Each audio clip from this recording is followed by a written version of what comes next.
Coffee Roastery Matahari Blend. So kita buat Spanish latte je. Suka tahu bau biji kopi daripada Coffee Roastery ni. Dia punya bau memang sangat-sangat melting tau.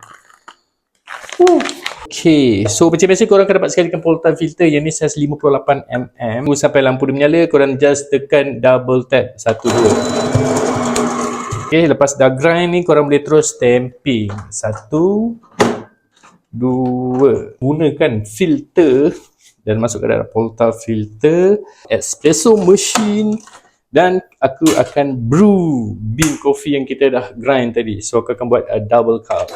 Biar je. Lepas aku dah brew coffee tadi, so aku akan taruh air batu lebih kurang dalam 2 ataupun 3 cube. Okay, agak-agak lebih kurang dalam 160 ml. Okay, aku gunakan cawan saiz 12 ounce. Okay, yang aku dah brew tadi, kita tuang je korang tu ni. Wow, cantik babe. Macam biasa untuk penggemar kopi di luar sana, korang boleh minum kopi setiap hari, tak ada masalah. Korang dapatkan espresso machine Tijen. Bismillahirrahmanirrahim. Bau dia memang sedap. Memang best.